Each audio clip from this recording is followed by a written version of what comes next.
I probably wouldn't come to Bali and rent a motorbike for the first time, if that's what you're thinking. It's even compared to Thailand, it's pretty crazy driving.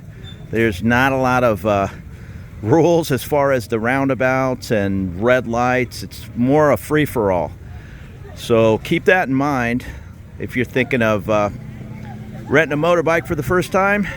You might want to try a little more mellow place like Koh Samui Island in Thailand. That everybody rents a motorbike there.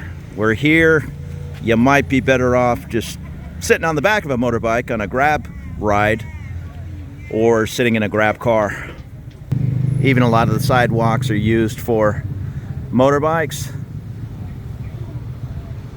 So to get from point A to point B, you might be expected to ride down a sidewalk. So make your own decision. I'm not saying don't do it. It's a little bit more like riding a motorbike in Vietnam, if you're familiar with that chaos, compared to nice mellow places. The Grab app is what works best here on Bali. It's just like Uber or Lyft in the United States. You'll put the app on your phone. Now, in Thailand, you can attach a US or a Thai credit card to the app and just have it deducted off your card. Here in Bali, I have my credit card attached and it just immediately went to cash. So expect to pay cash, but you're gonna get a better rate than, say, this taxi. Some taxi guys they'll give you something close to the Grab rate. If Grab is 60,000 rupiah, they might start at 100,000, but others will start at 300,000 and hope you just don't have an idea what the rate is. And it's not that much more money, but 60,000 is best. If you want to round up to 100,000, that's fine. Let me look at my little notes here. To 100,000, I think, is $6.50 US. So it's really not that big a deal to give them $6.50 as opposed to the 60,000 fare. 50,000, this is January of 2023. 50,000 Indonesian rupiah is about $3.25 US. 25,000 is $1.60, and that's what a local beer, Bintang, goes for. If you want to get a San Miguel Filipino beer or a Singapore Tiger, that'll probably be $3. So that's just a rough idea of what some things cost. I had a pizza last night. It was 65,000 Indonesian, so reasonable. You can spend, I saw a steak, Australian steak, for 900,000. Not too bad for a steak. Meat's expensive in a lot of places in the world. But Bali, you can get as carried away with meals, drinks. I'm sure you can spend $10 or $15 US a drink at some of these fancy cocktail bars. And I said it in, I made a couple of Bali videos, but this is, I guess you'd consider it the off season. It's still a very nice time to visit. It's just you're gonna catch rain most evenings. I'm not a big fan of the rain. And I think, I wanna say April, May, June. I think that's more prime time with all the Australian tourists coming over. I know they were here in heavy numbers for Christmas and New Year, but a couple of weeks later, things are pretty slow right now. That might be a good thing if you want to come when things aren't overrun with tourists. January of 2023, anyhow, it's nice and calm. You'll find motorbikes for rent everywhere. If it's one motorbike or a guy has 20 of them in a business, they're available everywhere. Just be careful. You're probably better off going through your hotel and even giving that guy a $5 tip to make sure you're working with an honest person. Just like in Thailand, a lot of these places, oh no, thank you. They're concerned about their motorbike. I mean, that's their living, is renting that bike. So some places will get carried away and demand that you leave your passport with them. Yeah, never do that. Expect they're gonna want make a copy of your passport or bring them one. make their life a little easier. But I would just go to the hotel. Some hotels will have an agreement with a motorbike place. Some will rent their own motorbikes. Just keep it simple. Take a lot of pictures, video of the bike. So when you bring it back, there's no problems with damage they say you might have did. Here's a beer and a burger for less than 10 US. Actually, it says get one burger and 2 beers for 150,000 rupiah. I think that's about $9.50. And that's at a Marriott property. There's not many places you can get a beer and a burger for less than 10 bucks at a hotel. You really have to be careful at these roundabouts here in Bali. They don't really go around like they would in most places. It's just kind of a squeeze your way in. It's not that bad though. If you have any kind of experience on a motorbike, you'll be fine. It's just a little bit it's a little bit more chaotic than Thailand, and that's saying a lot. This is actually one of the wider roads that I've seen here in Bali. Some of them are almost half the size, where one car has to pull over to let the other car by. So you get some pretty good traffic jams here. You'll see when you order a Grab car, it'll say the guy's 3 minutes away. Don't be surprised if you sit there for 15 minutes. He's not goofing off. He's just stuck in traffic just the end of this street to get where I am.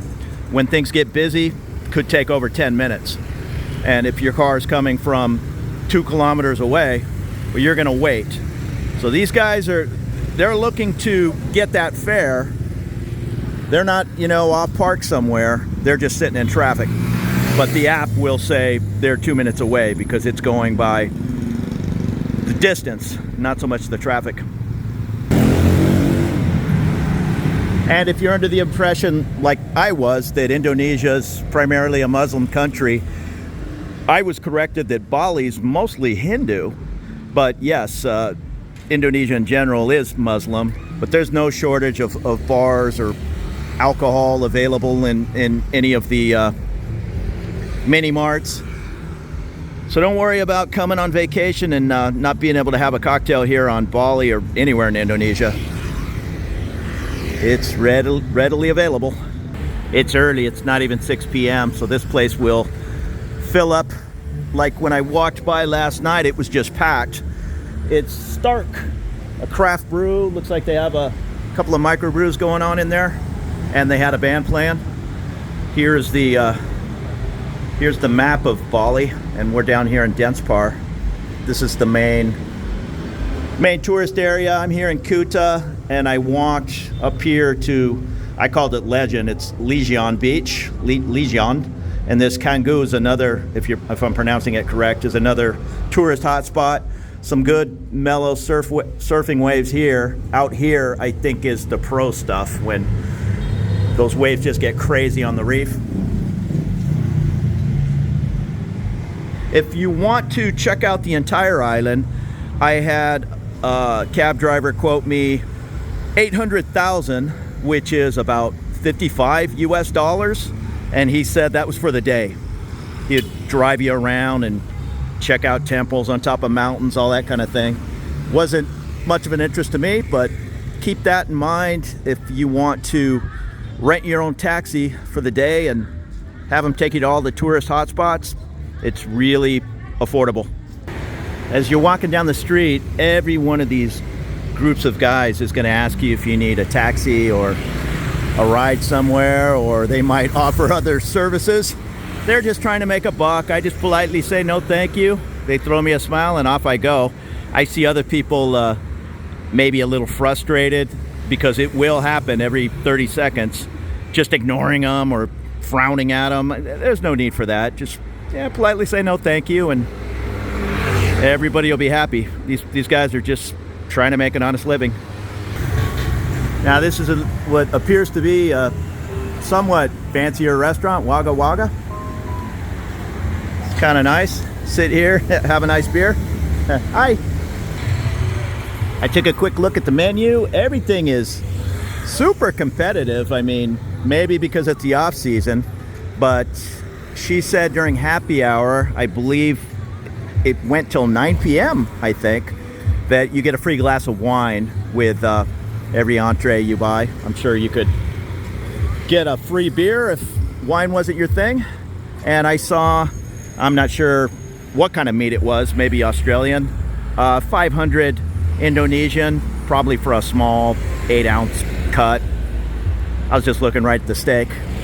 I'm feeling like steak tonight, although I ate at that place last night. It's a Mongolian wok, and you know, you fill up the bowl with all the vegetables you like and they hit it in the stir fry.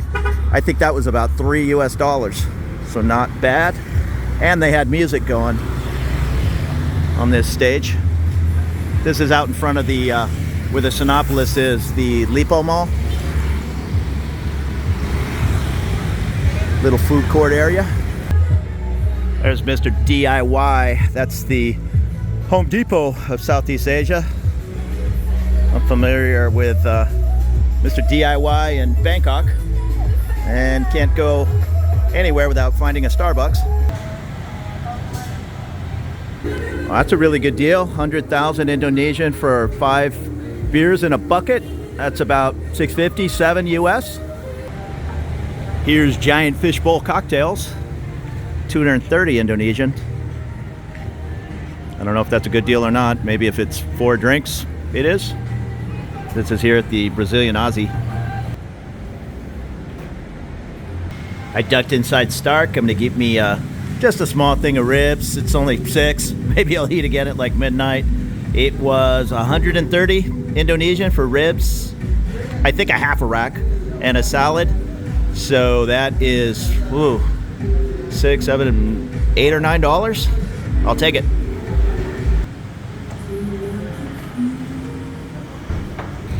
So that was a delicious half a rack of ribs. Keep in mind, unlike Thailand, when it says 130 on the menu, that's exactly what it is. Here they have tax. They have like a tourist tax, a VAT tax, a this tax. So it kicked the bill up another 30,000 Indonesian maybe. No big deal.